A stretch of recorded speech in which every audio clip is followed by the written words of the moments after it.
Bonjour. Alors aujourd'hui, nous faisons la dernière partie des 10 paroles que Dieu donne aux Hébreux au Sinaï. Et je vous lis le texte.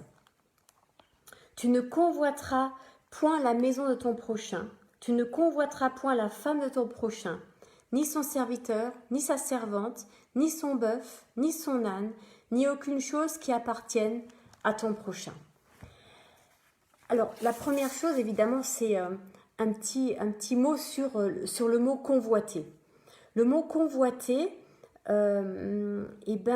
c'est le premier sens qu'il a ce mot en hébreu, c'est pour dire que la chose est agréable, précieuse ou qu'elle a du prix, qu'elle est chère. Qu'elle est chère. Donc, ça montre bien qu'on ne convoite pas forcément n'importe quoi. Vous voyez, on ne convoite pas les choses qui n'ont pas de valeur. Donc, quelque chose qui est agréable, qui est précieux. Tu ne convoiteras pas la maison de ton prochain. On peut entendre le mot maison dans le sens matériel, c'est-à-dire le bâtiment, ou alors donner un autre sens au mot maison qui est beaucoup plus juste bibliquement parlant, parce que vous voyez, je ne sais pas si vous vous rappelez cette histoire.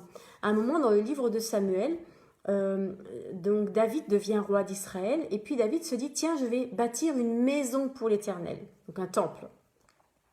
Et là-dessus, il en parle au prophète, et le prophète lui dit, bah, si tu as ça à cœur, fais-le. Et puis la nuit, Dieu parle au prophète dans un rêve, et il dit, mais est-ce que c'est David qui va me bâtir une maison, ou est-ce que c'est moi qui vais lui bâtir une maison? Et forcément, quand Dieu parle de bâtir une maison, il ne parle pas d'un bâtiment.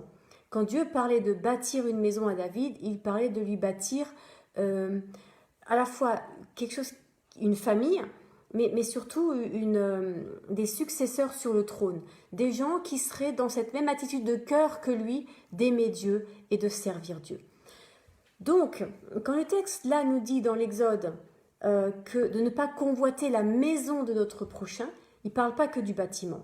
Il parle aussi de ne pas convoiter la vie du prochain, de ne pas convoiter ce que je vois de beau dans la vie de quelqu'un d'autre. Voyez, c'est un peu toute cette difficulté qu'on a de vouloir être l'autre, de vouloir être quelqu'un d'autre et de pas réussir à s'aimer suffisamment pour n'avoir envie que d'être soi. Ou alors avoir envie d'être complètement soi. Ou alors avoir envie de partir à la découverte de soi. C'est quelque chose qu'on trouve déjà chez Abraham quand Dieu dit va, quitte pour toi. L'erléra, va vers toi. Va vers toi, va pour toi. Ce pour toi qui nous renvoie à qui suis-je. Parce qu'à partir du moment où je peux répondre à cette question, eh ben la convoitise est quelque chose qui s'éloigne de moi finalement. Parce que je ne désire plus ce que l'autre possède, parce que je sais ce que j'ai. C'est cette idée qu'on a souvent, c'est que l'herbe du voisin est plus verte. Ah bah d'ailleurs, mais non, l'herbe du voisin n'est pas plus verte, c'est juste l'herbe du voisin. Et elle appartient au voisin. Plutôt que de convoiter l'herbe du voisin, eh ben, occupons-nous de notre jardin. Donc tu ne convoiteras pas la maison, et le verbe est réutilisé pour dire la femme. Vous voyez? C'est-à-dire, voilà, la femme, elle n'est pas un objet.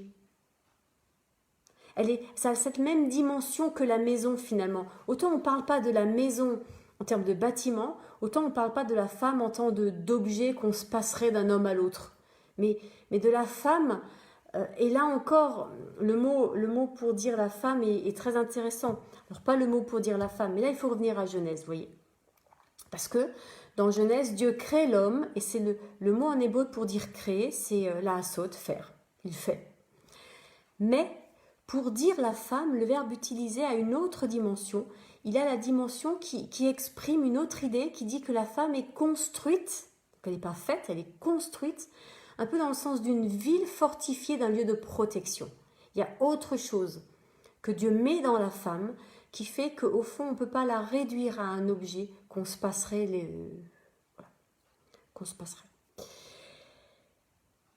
Quand le texte redit convoiter la femme, il dit aussi convoiter, non pas, la femme ne relève pas de l'objet, elle relève d'une personne, de la même manière que la maison ne relève pas d'un objet, ça relève d'une dimension.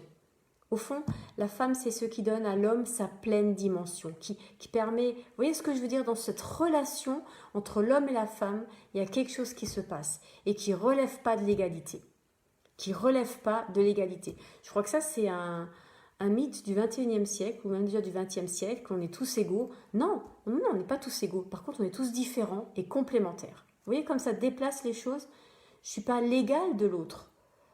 Parce que être l'égal de l'autre, finalement, ça me limiterait. Ça veut dire que si je suis l'égal d'un, je sais pas moi, on va dire n'importe quoi, d'un homme qui bat sa femme, et ben, il va falloir que je batte ma femme. Non, je peux être autre. Je peux faire autre chose. Je ne suis pas l'égal de quelqu'un. Je suis différent et complémentaire. Et du coup, ça fait grandir les choses. Et dans l'idée de la maison, il y a bien l'idée d'une construction. Et qui dit construction dit aussi amélioration, dit entretien. Vous voyez, une maison, c'est appelé à évoluer. Ma vie est appelée à évoluer. Et c'est souvent l'autre qui m'aide à évoluer. Et là, dans ce passage, ça dit, tu ne convoites pas la femme de ton prochain. Pourquoi? Parce que tu vois que ton prochain, il est bien, il est heureux avec elle, et tu dis que si tu la prenais, tu serais bien heureux avec elle. C'est tout ça que le texte induit. Quelle est ta relation à l'autre? Le texte là parle de relation. Et puis après, il y a une série d'énumérations qui viennent. Son serviteur, sa servante, son bovin, son bœuf et son âne. Et tout ce qui est à ton prochain. Alors on en arrive à deux lieux, deux espaces différents. Le serviteur, c'est celui qui travaille. Tu ne convoiteras pas le travail de ton prochain. Et tu ne convoiteras pas les moyens qu'il a de mettre ce travail en œuvre. Invente les tiens, trouve les tiens. Vous voyez, chaque fois le texte invite à aller pour soi et à trouver quel est le moyen qui t'est propre pour avancer et pour faire quelque chose, pour avancer. Donc, ne convoite pas ce qui est précieux pour l'autre, parce que c'est beau et c'est précieux. Et la convoitise, c'est la première étape. Et par où ça passe la convoitise? C'est souvent par les yeux. Je vois quelque chose que l'autre possède et j'aimerais l'avoir. Et le texte termine par ça. Et j'aimerais maintenant prendre le texte à rebours. Vous voyez, tu ne convoiteras pas. C'est-à-dire que tu ne regardes pas. Mais pas regarder dans le sens de voir. Je veux dire, je peux voir quelque chose ou alors je peux le regarder. Vous voyez, je peux voir que mon voisin, mon prochain est heureux dans sa vie de couple et que c'est vraiment une super relation, une super épouse, un super mari. Ça, c'est le voir. Le regarder, c'est m'y attarder et tout d'un coup, entrer dans un processus qui va m'amener à la deuxième étape, à savoir la parole mensongère.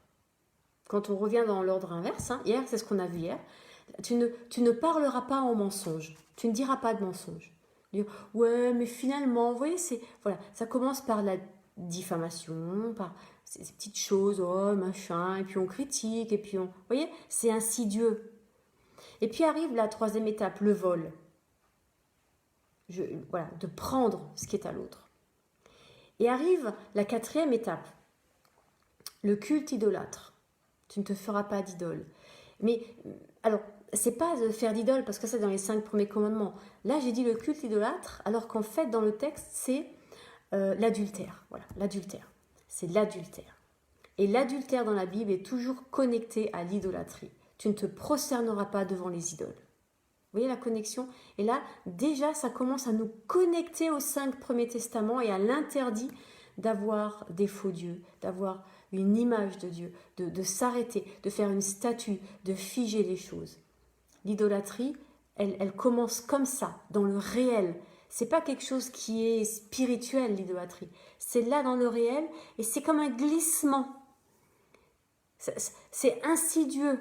C'est vraiment bof. Et tout d'un coup, on se rend compte qu'on est tombé, mais on ne s'est même pas aperçu qu'on avait dérapé. Et puis, arrive le 6e point, donc l'idolâtrie. Le 6e point, c'est le meurtre. Tu ne tueras pas. Vous voyez, l'idolâtrie mène au meurtre. Je tue l'autre. Parce qu'il n'est plus qu'une statue. C'est plus qu'une idole. Vous voyez, je peux le détruire. C'est une photo. Je la déchire. Et c'est là qu'arrive une parole intéressante. C'est là qu'arrive en fait dans le texte la parole « Honore ton père et ta mère ». Pèse. Voilà. Quand on est arrivé là, vous voyez, quand ça a commencé par la convoitise, puis la parole mensongère, puis le vol, puis l'adultère, le culte idolâtre, on bascule déjà dans le spirituel, vous voyez. Le meurtre pèse. Prends ta balance et pèse. T'en es où? Vous voyez cette parole de Dieu à Adam? Il dit pas où es-tu Adam, c'est t'en es où? T'en es où là? Et quand Dieu va redire ça à Caïn, quand Caïn tue Abel, après Dieu lui dit mais t'en es où? T'en es où? Voilà, le meurtre a eu lieu. Et maintenant, on fait quoi? Comment on avance avec ça? Comment on avance avec ça? Alors pèse. Pèse. Et la pèse peut avoir tous les sens qu'on a vus. Pèse, c'est donc ce mot qui dit qu'est-ce qui t'écrase? Qu'est-ce qui fait que t'en es arrivé là? Remonte tout. Ah oui, c'est la convoitise. J'ai regardé, j'ai eu envie de. Pourquoi? Pourquoi tu as eu envie de ça? Parce que je suis vide et que j'ai besoin de remplir ce vide. Mais est-ce que ce vide a été vraiment rempli parce que tu as pris par tes paroles? Ben non. Vous voyez? Tout ce chemin qu'il va falloir détricoter pour comprendre. Est-ce que comprendre, ça va faire qu'on s'en sort? Non. Mais de la même manière, prier et être délivré, si on n'a pas compris, ça manque d'équilibre. Voyez-vous? Ça manque d'équilibre. Il faut que les deux soient là. Ça, pour pouvoir être véritablement délivré. On ne peut pas fonctionner que spirituellement. On ne peut pas fonctionner qu'émotionnellement. On ne peut pas fonctionner que matériellement. Quand on est j'allais dire, tenu par une addiction quelconque, la cigarette, je prends une addiction simple. L'addiction de la cigarette, qui est dans le réel, ça nous lie, ça nous tient. On n'arrive pas à arrêter de fumer. Alors que mécaniquement, le geste est simple, on ne va plus acheter de cigarettes. Vous voyez, je veux dire, dans le réel, où est le problème? C'est bien qu'il y a une autre chose, que ça nous lie à un autre endroit. Ça nous lie au niveau d'une dépendance d'un geste. Voilà, j'ai plus ce geste. Mais ça nous lie aussi quelque part spirituellement, avec tout ce que ce geste entraîne d'émotionnel, de ce que ça comble. Et que ça comble que pour un instant, parce qu'il faut y revenir. C'est donc aux 3 niveaux qu'il faut travailler. Il faut travailler. Donc comprendre ce qui se passe dans les émotions, dans l'âme. Pourquoi est-ce que j'ai besoin de fumer? Qu'est-ce que ça comble? Qu'est-ce qui fait que quand je suis stressée, j'ai besoin d'une cigarette? Et au niveau de l'esprit. Dire mais en Jésus-Christ je suis libre. Et la cigarette ne comble pas le vide en moi. Ce vide-là est comblé par le Saint-Esprit qui est donné, alors symboliquement, à la Pentecôte. Parce que le Saint-Esprit, c'est tous les jours qu'il vient nous renouveler, qu'il vient nous replonger dans l'amour et dans la présence de Jésus. Et on a besoin de ce bain quotidien. On a besoin de tous les jours redire que la place du vieil homme en nous, avec ses addictions, avec ses choses, ses peurs, ses craintes, et qui sont normales, sinon on ne serait pas humain. Elles ont besoin d'être ramenées à la croix, toujours à nouveau, ramenées à la croix, déposées à la croix, pour que la victoire de la croix soit proclamée, pour que le sang de Jésus redise la vie sur ses échecs et sur ses blessures et sur ces choses en nous. Alors, le sang de Jésus, il dit la victoire sur les échecs, les dépendances, et le sang de Jésus, il amène la guérison sur les blessures. Vous voyez, c'est pas les mêmes processus. Ça sert à rien de prier pour une délivrance quand ça relève d'une blessure. On n'est pas délivré d'une blessure, on est guéri d'une blessure. Ça sert à rien de proclamer la guérison quand clairement c'est une délivrance. Vous voyez, il faut trouver quel est le bon outil. C'est comme un jardin. Si vous voulez bêcher votre jardin, il vaut mieux prendre une fourche ou une bêche plutôt qu'un râteau. Ça ne va pas vous aider un râteau. C'est savoir le bon outil au bon moment.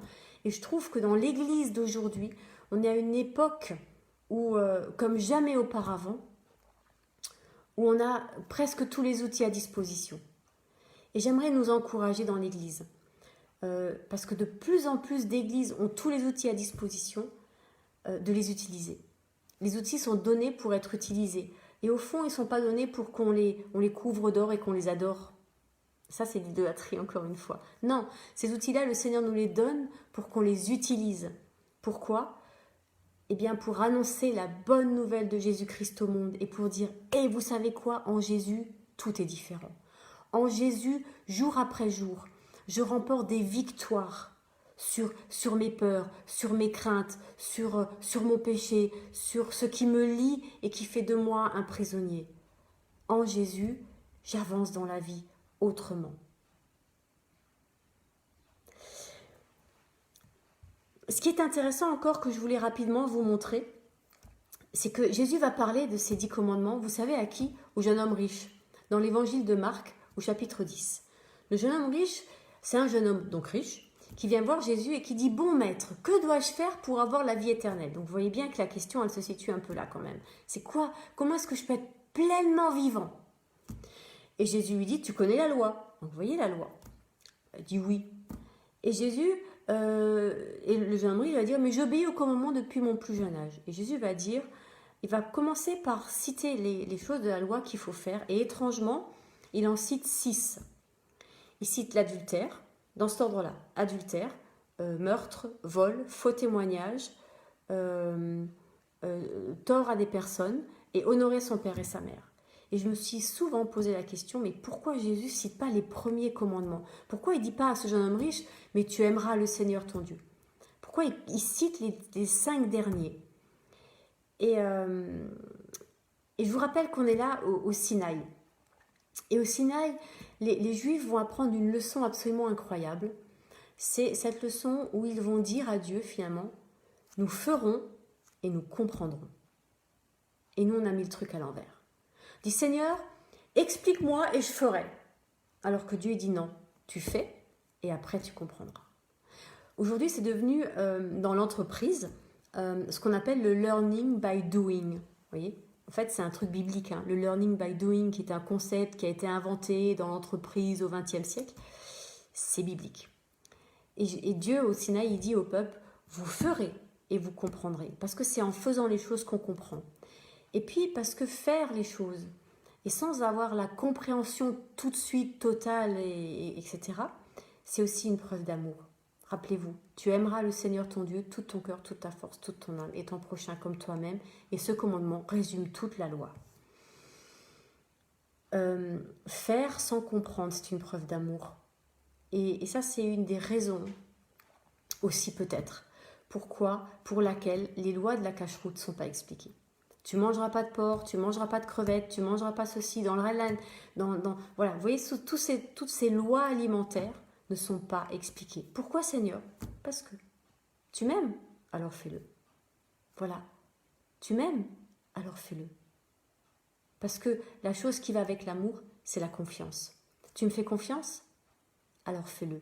Et Dieu ne dit pas obéis, Dieu dit fais-le. Fais-le. Et on se rend compte que, ça, on a besoin de le travailler. Seigneur, je t'aime. Oui, mais. Alors que, dans ce temps de confinement, on puisse arriver à dire, Seigneur, je t'aime, je fais, j'obéis. Même si je ne comprends pas tout. Et même si je ne comprendrai pas tout dans cette vie maintenant,